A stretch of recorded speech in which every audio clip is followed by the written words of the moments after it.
And more importantly, in our political leadership, integrity.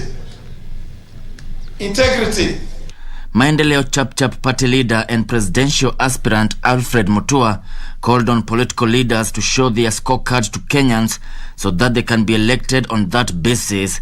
Speaking during the inspection of road construction works in Chumvi, Machakos County, Mutua said even those not in elected positions but are seeking seats need to use networks and foundations to develop their regions. Mimi nawaomba viongozi wengine ambao wanaomba kiti, wacheni kusimama hapo na kila wakati kuambia wananchi mtawafanyia nini. Hiyo ni sawa, lakini wananchi wanataka kujua hivi sasa wewe unafanya nini.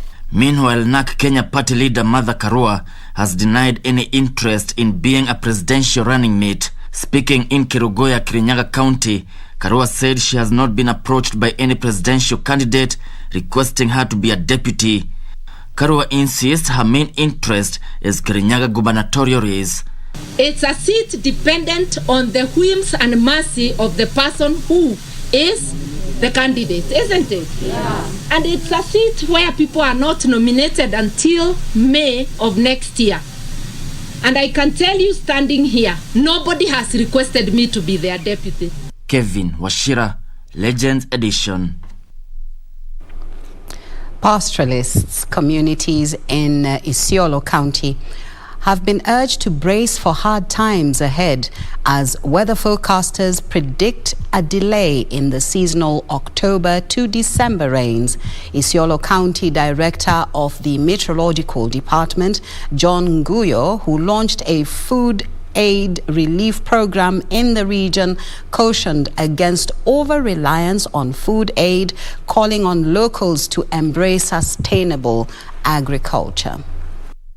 Scientists and indigenous weather forecasts in Isiolo County have urged the communities living in the county and its environs to take actions to minimize the loss of livestock by selling some of the animals, owing to the looming drought and delays in the October-December rain season. According to Isiolo Director of Meteorological Department, John Nguyo, the prediction by the Samburu elders, which was derived from slaughtering goats and observing their intestines, echoed the scientific findings of the department that the rains in the region would be unevenly distributed, with some parts expected to receive no rainfall.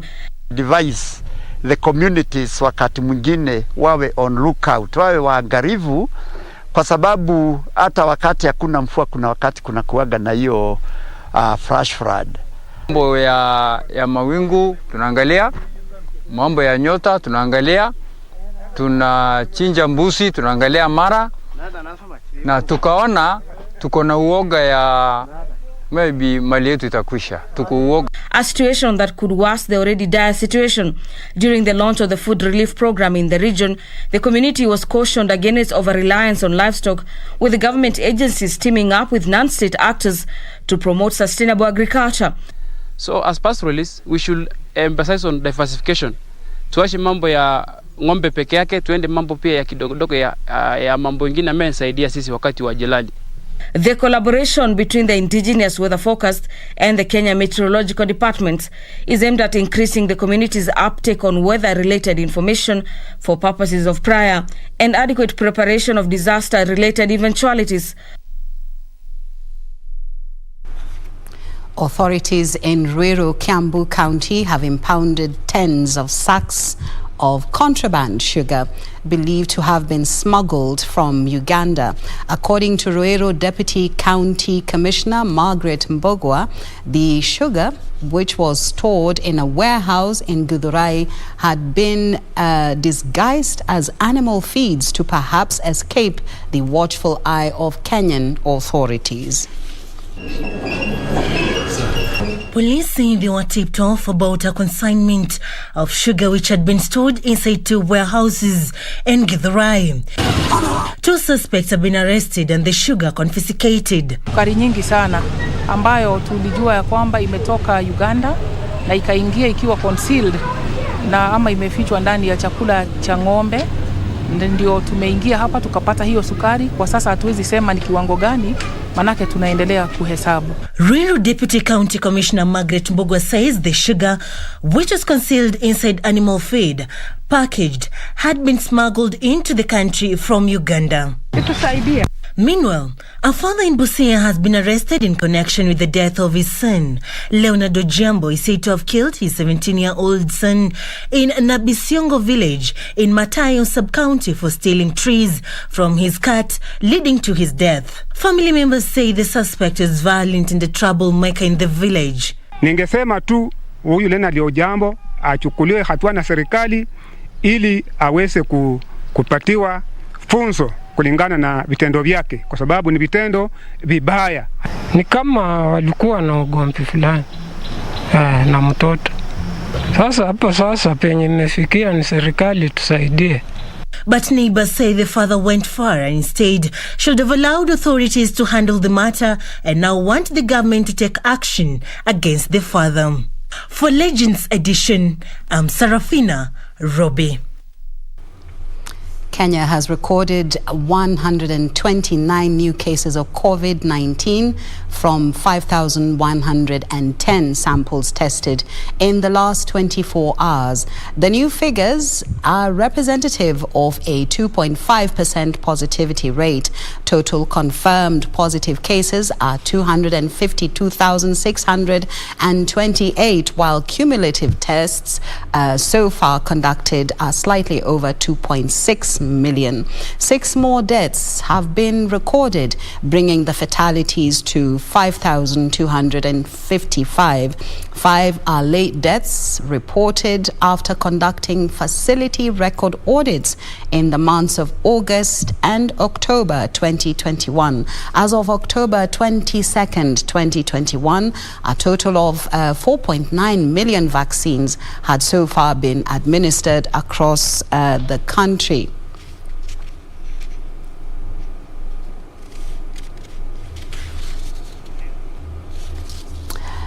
And now on to our other stories. A section of Migori leaders have threatened to take unprecedented actions against the National Environmental Management Authority over what they have termed as environmental degradation and deaths caused by gold leaching companies. Led by Migori Senator Ochilo Ayako, the leaders have vowed to ensure that justice is served to the affected families within Nyatike sub-county. This and more stories in our county news roundup. Leaders in Migori County have raised concern over the gold mining activities in the area, which they say has caused deaths and massive destruction to the environment. On Wednesday, 2 miners perished while one was left nursing injuries after a section of the Makalda gold mines caved in. I believe that NEMA in this end of the world is also compromised. The public complain day in, day out. They listen to what politicians like me are saying, but they do nothing. So for me, I am going to take this matter up, particularly for an institution like NEMA, with higher authorities. In Trans Nzoia County, squatters living in Sosio Forest along Mount Elgon have been given 3 days to vacate. Ingawaje tuliwapatia notisi, sasa inaenda ni miaka miwili hata watoke kwa msitu. Kuna wale ambao walitoka, lakini kuna wale kupitia uchochezi wa viongozi fulani wamekatalia kule kwa msitu. Na hali ya uharibifu wanaofanya, jana tulipokagua kupitia aerial surveillance yetu. Elsewhere, Swiss ambassador to Kenya has called on education stakeholders to seek opportunities to boost partnerships in education, research and culture in a bid to reshape the lives of learners and achieve a common future. Kenya has, since independence, taken some very important decisions. And I think one of the most important the government of Kenya have taken is to invest in education.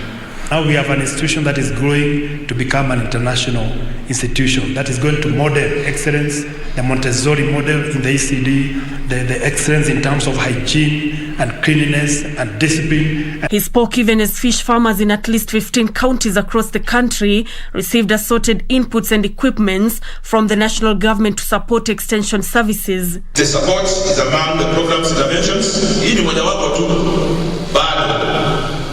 aimed at promoting enhanced fish production of smallholder fish farmers. Finally, workers involved in emptying pit latrines in Korogocho slums have benefited from a donation of soap as part of the global hand washing campaign. To appreciate the work they are doing and give them some soap, because once they do that work, their hands are contaminated and this need to wash, more so during this time of COVID-19. The donation is aimed at promoting basic hygiene in the informal settlements. Nancy Okware, Legends Edition. The world's biggest oil exporter, Saudi Arabia, has pledged to cut its carbon emissions to net zero by 2060. Crown Prince Mohammed bin Salman said the Gulf state would invest more than $180 billion to reach the goal. Saudi Arabia now joins more than 100 countries that have committed to reaching net zero emissions. The announcement comes days before the COP26 Climate Change Summit, at which world leaders will be pressed on their plans to cut greenhouse gas emissions to reduce global warming.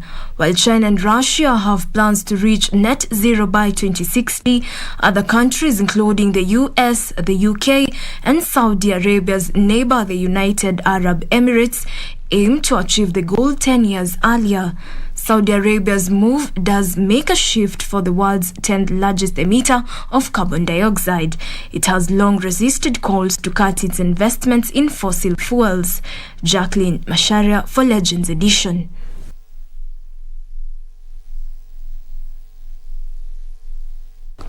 Well, we take a break, and when we come back later on this bulletin, we will be featuring sports news.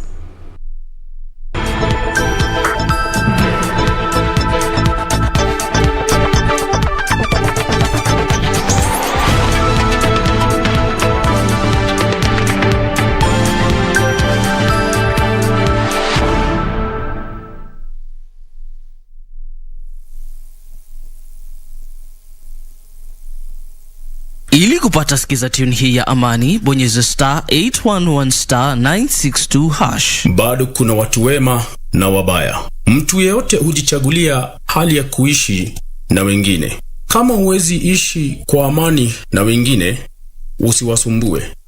Na kama huwezi kusaidia wengine, na basi usiwadhulumu. Lakini ni bora zaidi kuishi kwa amani na kila mtu. Ni bora zaidi kutafuta amani. Ili kupata skiza tune hiyo ya amani, bonyeza *811*962#. *811*962#. Log on to the KBC website at www.kbc.co.ke to get the latest breaking news, entertainment, sports, politics, lifestyle or business trends from Kenya and around the world. Never miss new episodes from your favorite TV shows, reruns and movies. Just stream online or watch live on your YouTube channel at KBC Channel 1 TV shows. For the day's biggest stories, trustworthy news and family entertainment, log on to KBC Channel 1. Watch what you want anytime, anywhere.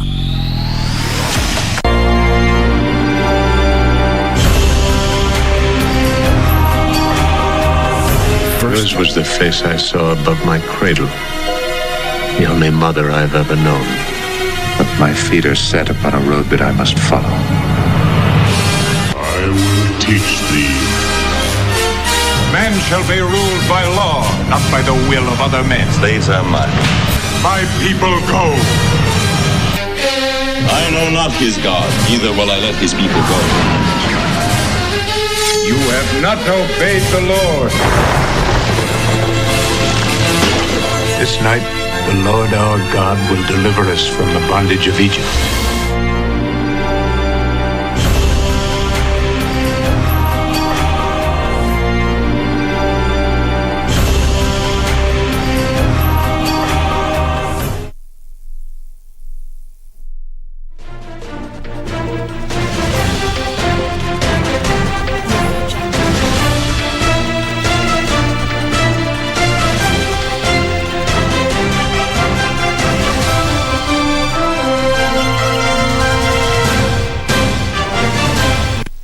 Topili and below with the sports roundup of the Legends edition this Saturday evening.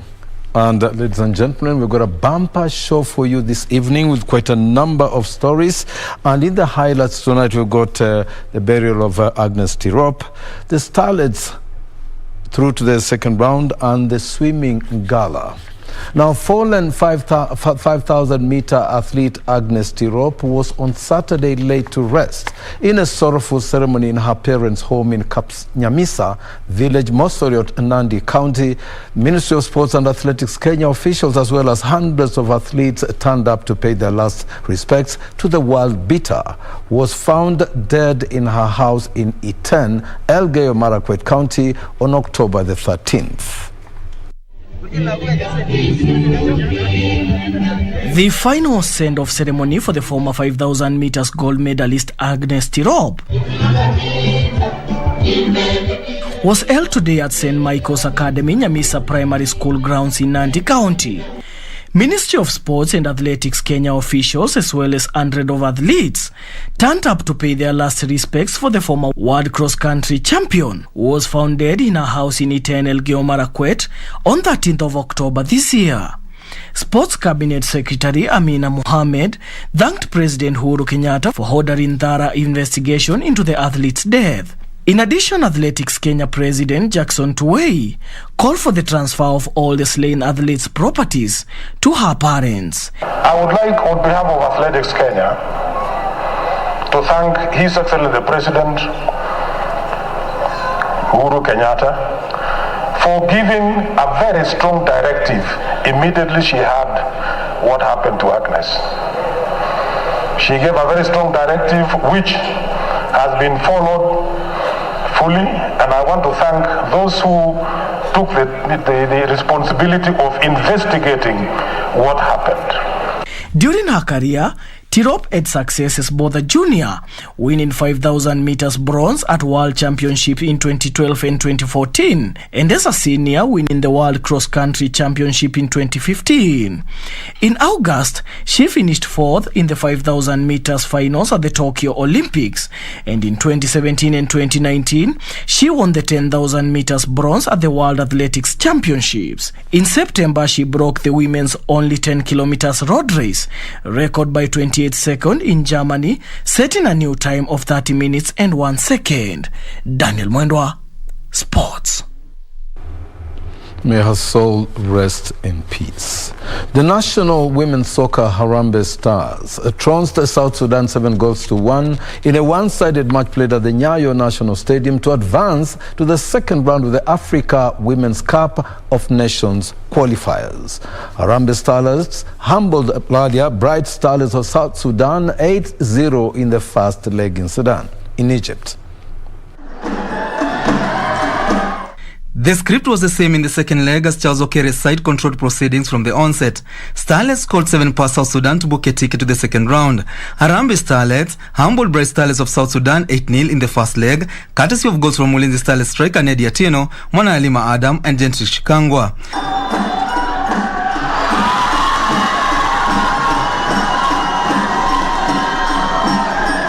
The return leg appeared as a formality as Kenya targets to make a second appearance at the Africa Women's Cup of Nations. The 2022 Africa Women's Cup of Nations will act as a qualifier for the FIFA Women's World Cup that will be hosted by New Zealand and Australia in July 2023. That was Alvin and Jamlik with the report. Now, the Kenya National Rally Championship, KNRC Speedmaster Eric Benji says they are well prepared ahead of the Mini Safari Classic Rally slated for 4th to the 6th November this year. The Mini Classic Rally will act as a curtain raiser for the East African Safari Classic Rally slated for February in 2022. Eric Bengi and his navigator Gatimo Mindo in a Datsun 180 are doing their final touches ahead of the Mini Classic Rally. Bengi says the car is in tip-top shape after doing the testing last weekend in Athi River, where they covered 120 kilometers. The KNRC Speedmaster said the rally is a Legends event and is not pegged on speed and podium finishes. Very excited, to be honest with you. You know, this is the rally for the legends. It's a pleasure for me to be classified together with the legends like Ian, Geoff Bell, Boldy and such. We've got 43 entrants coming, 4 from England, the rest are locals, so it should be really exciting.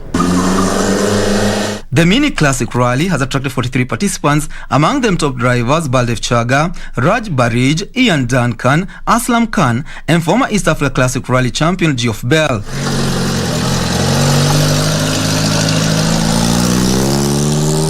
The rally will be flagged off at Karen Waterfront grounds before heading to Amboseli, Kajiado County, where the cars will cover 1,000 kilometers. On to swimming. Makini Schools Sports Academy and Seahorses Aquatic Center grabbed the lion's share of the medals on the day 2 of the NCAA Level 3 Age Group Swimming Championships held at the Makini School, Nairobi. The 3-day event that has brought together 10 teams will end this Sunday. Kanotho Curtis from Otter Swim Club won the boys 12 to 13 years 200 meters butterfly, ahead of Masinde Mali and Matthew Michuki, who came in second and third respectively. Marion Alala took charge in the girls 10 to 11 years 100 meters individual medley, ahead of Kimberly Kimani and Aseka Ayako, who completed the top 3 position. Andri Chebet from Service Swim Club won the girls 12 to 13 years 100 meters individual medley, ahead of Amana Kagatu and Lisette Kipchumba, who came in second and third respectively. I think that a lot of people have trained very hard, so I also have to train hard, but everyone is doing well, so yeah. We train depending on the stroke you like, depending on what stroke you're good at and what stroke you like most. One of the challenges was getting tired, because it's tiring, but you just push through. Over 10 teams are taking part in the NCAA Level 3 Swimming Championship. Daniel Mwendwa for Legends Edition Sports. Out of Channel 1's Dan Mwenda with a swimming story. Now, former Kenyan champions, Premiership champions Gor Mahia will be boosted by the government's decision to lift the ban on the stadia in the country, with the club calling on fans to attend tomorrow's CAF Confederations Cup second preliminary round, second leg match against Sudan's Al Ahli Merowe. Gor Mahia were 3-1 winners in the first leg played last weekend in Egypt, and a win tomorrow will see them advance to the playoff round. Richard Munga with the story.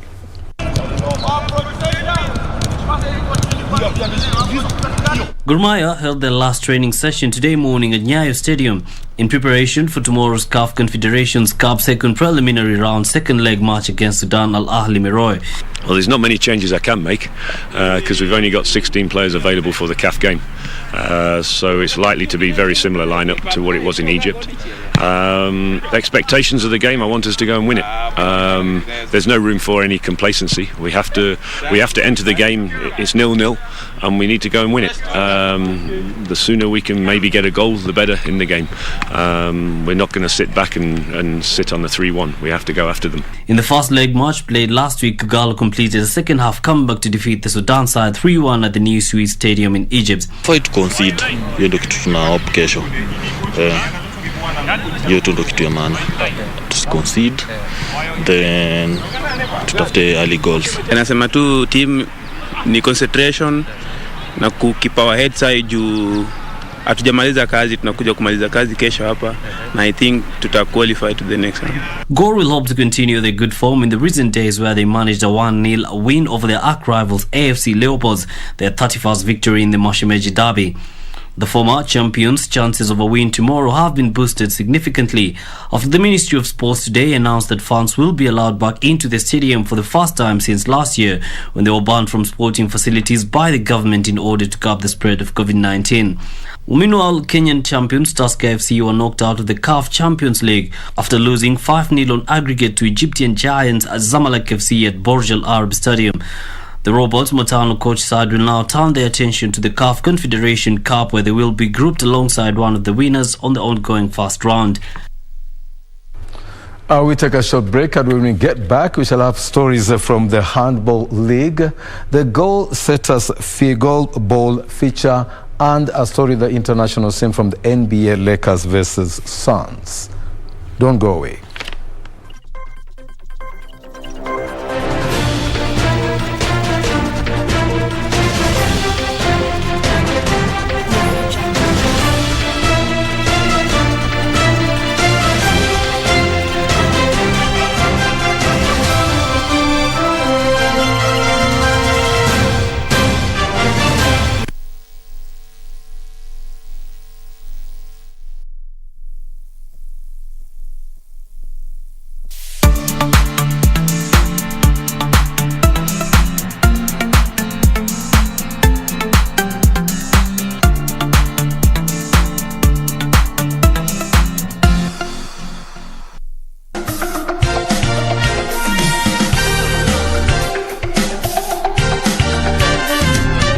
Nicholas, you've had us talk about you. Do you feel like sometimes in a room people ignore you, they talk about you, it's like you're not there in the room? This experience has experienced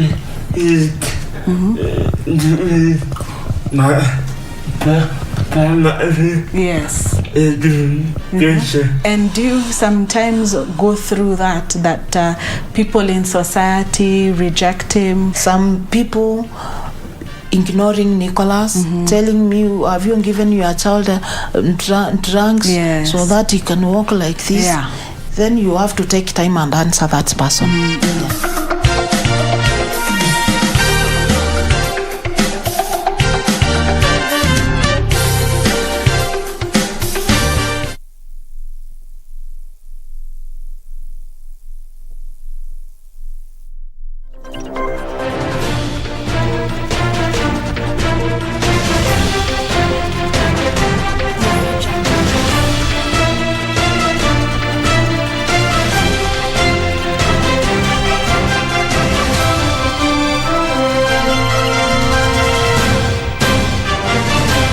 Thank you for staying with KBC Channel 1's Legends Edition Sports segment.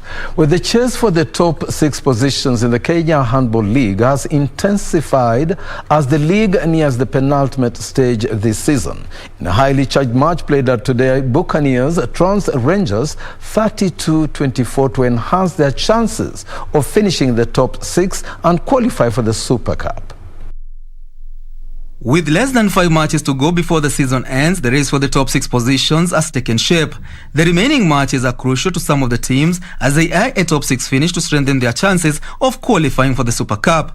In some of the matches played today, Buccaneers trounced Rangers 32-24, Ulinzi Women defeated Rangers 41-18, while Ghana's Handball JKUAT in a closely contested match. Strathmore, Sirius, Ulinzi GSU and Black Mamba currently lead the top 5 chase in the men's category. For us as Buccaneers, as a team, we kept our focus throughout the game. We maintained a steady lead of about 8 scores throughout the game, and we are happy that we have won. We maintained our focus and we are happy that we are one step away from Super Cup.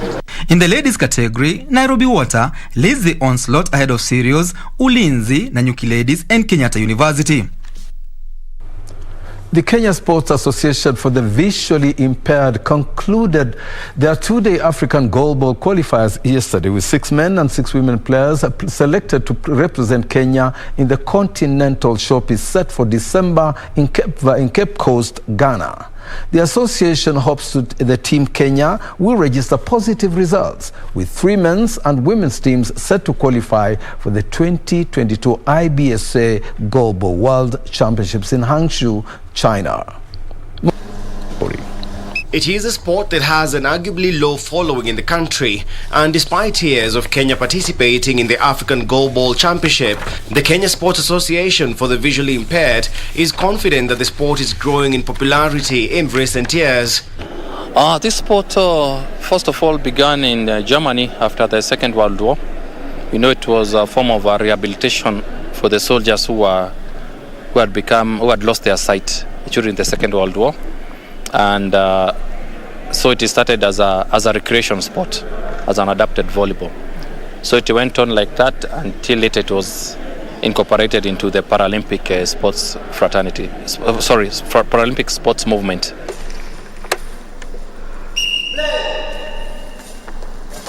Goalball, designed for the visually impaired, is played in teams of 3, where athletes attempt to score by rolling a ball equipped with bells into the opposing team's goal.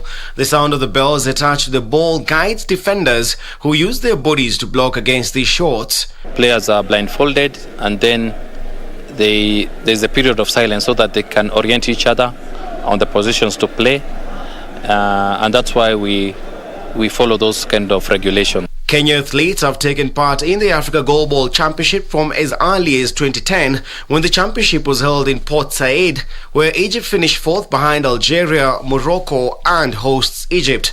The 2014 edition was hosted in Nairobi, with Kenya posting a similar result as it did in Egypt. Subsequently, in 2017, there was another African Goalball Championship, and they performed very well where the men's team was number 4 out of 12 teams and the women's team was number 3. So that was a very good performance.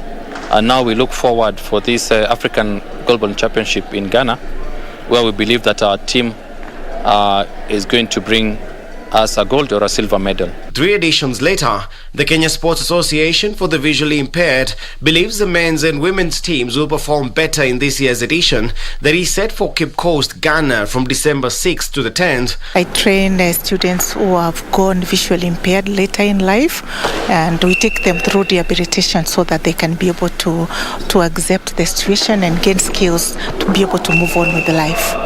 Yeah, I am a coach of the team from KIB, or Kenya Institute for the Blind, and we are here to participate in the national trials, qualifiers, and God willing, maybe we get a player joining the national team to represent us in the All-African Goalball Championships that are yet to come in December this year. Hii timu ya KSB nimekuwa nikiwatrain gym nini, lakini umeona pia ni majamaa wako na nguvu, ni kama kochi wao.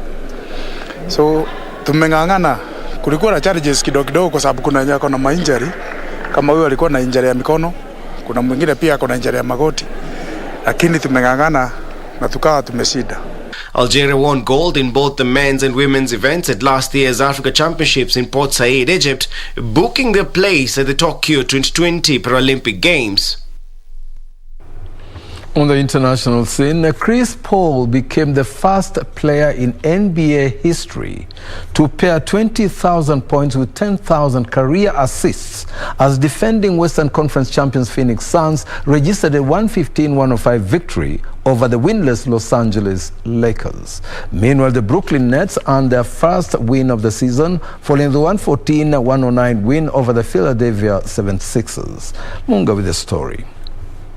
Out with DeAndre Ayton. Crowder, another floater is... Chris Paul scored his 20,000th career point on the way to 23 points and 14 assists. Here is Paul. Probing, lobbing, and Ayton oops the alley. Come on. And Devin Booker added 14 points in the Phoenix Suns' 115-105 victory over the winless Los Angeles Lakers. Defense, they lost with Kentavious Caldwell-Pope and Alex Caruso moving on as Booker splashes the jump. LeBron James scored 25 points and Russell Westbrook had 22 points, 11 rebounds and 9 assists. Howard was going to make it. He's one of the names that came up. LeBron remains in a rhythm.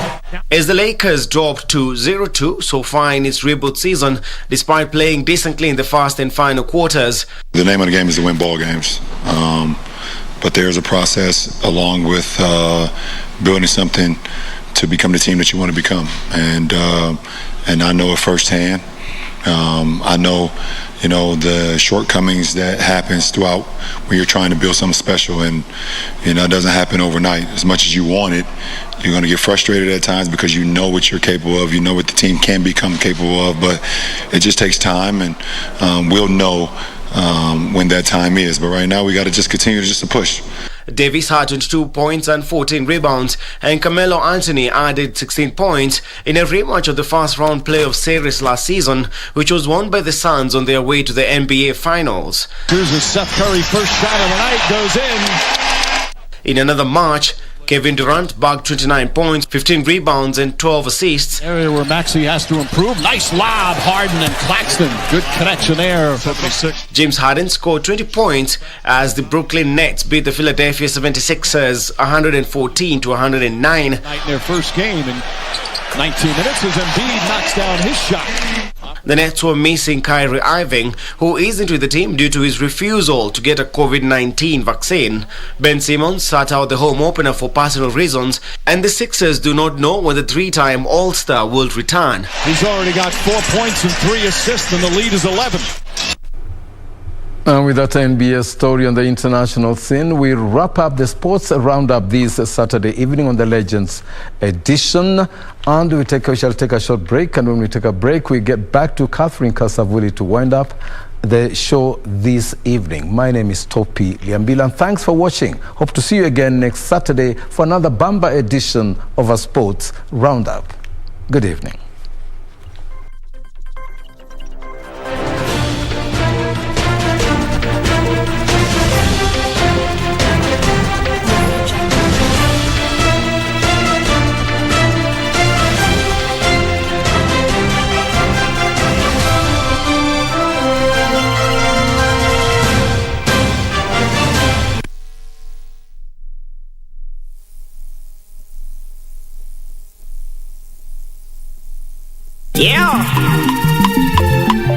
Take a musical trip around Africa right here on KBC Channel 1.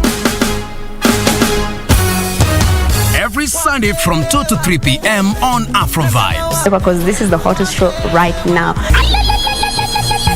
We give you a musical cocktail from North Africa, Central Africa, West, South and East of Africa. We are live and we are loud. Where about it today? I want to show them my attitude today.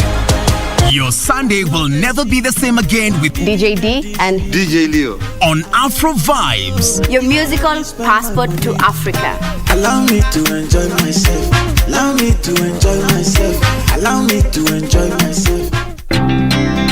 All holders are notified to report and surrender unclaimed financial assets to the Unclaimed Financial Assets Authority on or before November 1st, 2021. It is now easier to report and surrender. Visit www.holders.ufaa.go.ke and get started. Beat the November 1st, 2021 deadline. It's your turn. Pass the baton. Unclaimed Financial Assets Authority. Receive, safeguard, reunite.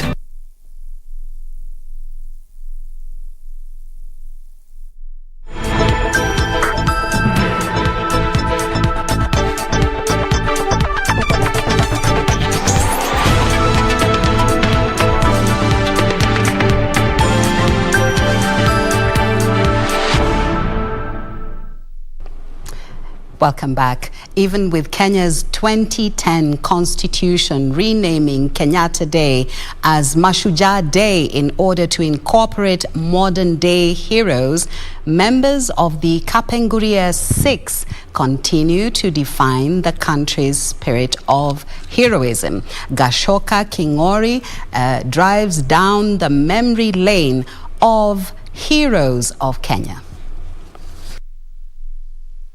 Wimbo huu ni wimbo wa historia, watu wote mnaombwa msikize kwa makini. Ilikuwa Oktoba 52, watu wote tulisikia Kenyatta ameshikwa.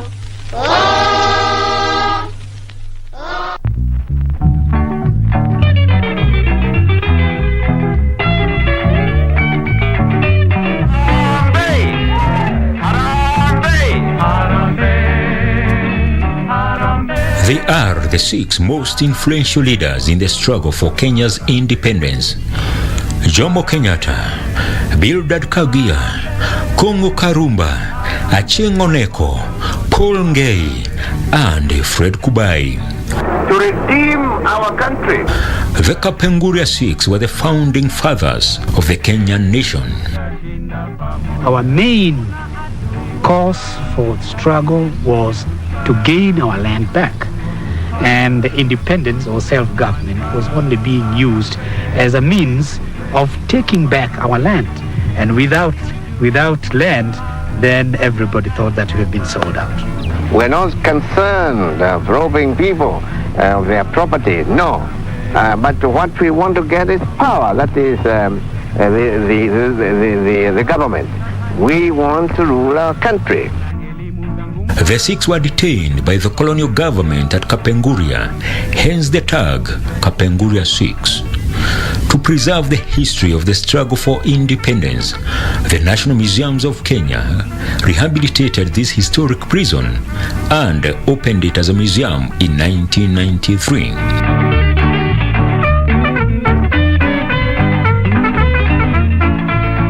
It is located in Kapenguria town, West Pokot. This is the place where Jomo Kenyatta was detained by the colonialists. They were detained for 6 months. When they were here, they were taken to Cheoyet. Cheoyet was the place where the court was.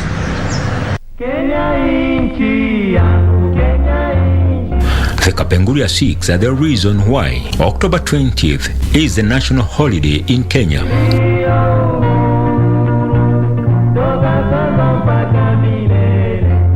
The day commemorates these heroes, though specifically marking the day Mzee Jomo Kenyatta was arrested in 1952. They may be dead for years now.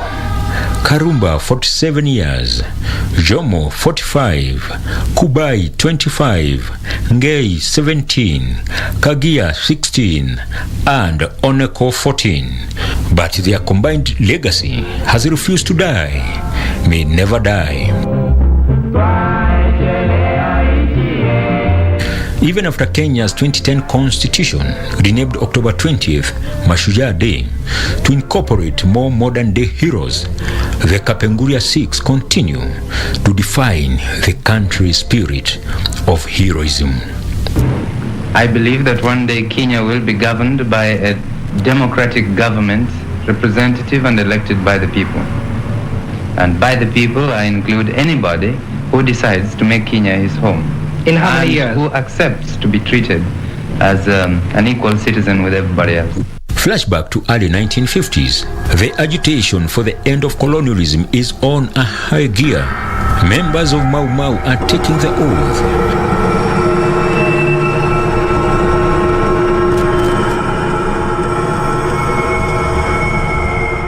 We had oathing places in Nairobi and other areas. This was being organized under the umbrella of the Kenya African Union, and nobody would suspect, because sometimes we used to have our meetings in my office in Kiburi House. After having cow meeting in the evening, then later at night we bring our central committee of Mau Mau when everybody else who is not a member has left. We knew our people were ignorant and they were ruled by the tradition customs, and where they thought that they held that oath could kill. And we tried to exploit the ignorance of our people.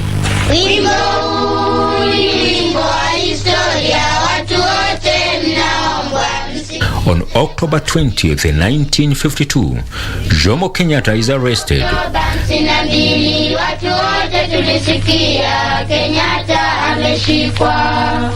We do understand and realize the fears of the European minorities in Kenya. They regard or link Jomo Kenyatta with Mau Mau or terrorism. But we, the African people, know that he is a sincere leader of his people who had devoted all his time to the benefit of the ordinary man. He is detained here at Kapenguria alongside 5 others, making the Kapenguria Six.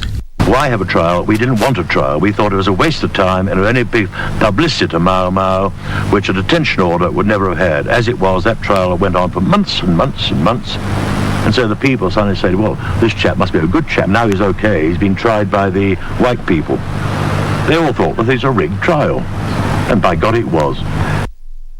The trial took 6 months, after which Kenyatta was imprisoned to 7 years with hard labor at Lokitong, northern Kenya. We were telling them that Kenyatta would never, ever return to the Kikuyu country. Never, ever. And we were making this promise. Was totally removed. His name was removed from everything. He was now to be a non-person. Hawa walichukua mitirimbo na wakachukua sururu na wakachukua ile kebui ile kubwa nyondo ya kupiga mawe kushimba kaburi mbili kubwa sana. Na hata kama nyinyi mnakwenda katika Lokitang, mtaona kama mambo hayo yalikuwa ya kweli. Mjue kwamba hapakuwa na nafasi au hapakuwa na kujua kwamba sisi tutarudi. Na walipima, labda walitaka kila shimo moja kwenda watu watatu, sababu ilikuwa chini kabisa. Na sisi tukasema haidhuru, Mungu iko na wananchi wako watatuombea tutarudi tena. Basi tafadhali wapigieni makofi hawa.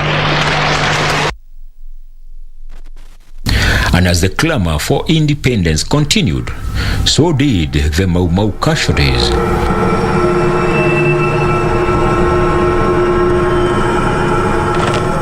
In October 1956, Field Marshal Dedan Kimathi is captured, tried and executed.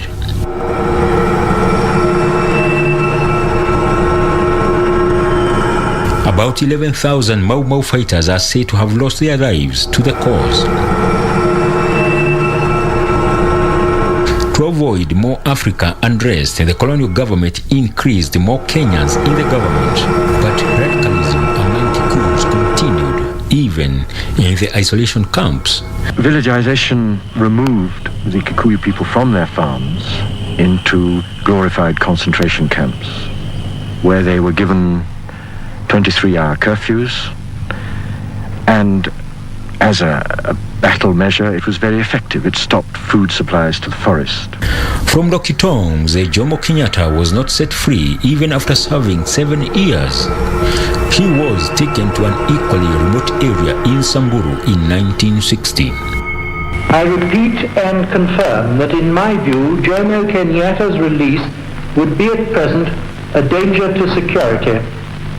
The decision is mine. By this statement, I wish to make it clear that accordingly he will remain under restriction. This is the place where he was brought, now turned into a museum, the Kenyatta House. In 1960, wazungu walikuwa wamefika mahali sasa wanataka wapeane uongozi kwa Afrika. So wakaona kulingana na wao vile walikuwa wanahoji hawa watu, wakaona Kenyatta angeweza, lakini hawangeendelea kudiscuss wote na Kenyatta wakiwa huko Lotwa kati ya wenzake wangemuona kama yeye amependuka, amekuwa msaliti. So wakaona wamulete all the way from Lotwa to Maralal, mahali tumesimama hapa sasa wakati walimuleta hapa ili waendelee kunegotiate mambo ya independence. So hapa ndio mahali walikaa na Kenyatta wakanegotiate mambo ya independence. That was 1960, late 1960. Akakaa hapa 61, 62, then 63 akawa prime minister. Then 64 akawa sasa president. Interestingly, it is here that the fourth president of the Republic of Kenya, Uhuru Kenyatta, was conceived. In 2007, Uhuru, then a member of parliament, would visit the cradle of his life. Kenya, Kenya, Kenya, taifa letu Kenya.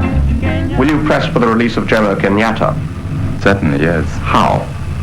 Again, by intensifying our efforts and more pressure on the British government and also the Kenya government, and using whatever influences we have gained from this present constitution for further efforts to secure his release.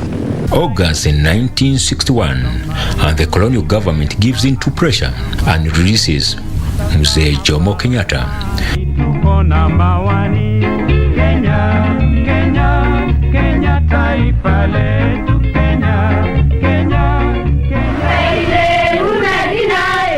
He's going to be an ordinary citizen because all he wanted to see is an African flag flying over Kenya. That's all he was important. What are his followers going to do with their arms? They will bring their arms to me, to their government.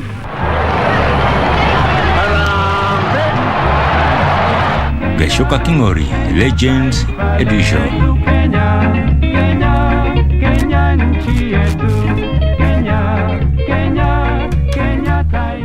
It has been a wonderful Saturday. Thank you so very much for joining us, and thank you for watching our sports news and of course all the news coverage that we have brought to you. Our sign language interpreter this evening has been Byron Abuli. My name is Catherine Kasavuli. Do have a wonderful weekend and enjoy the rest of your viewing. KBC Channel 1.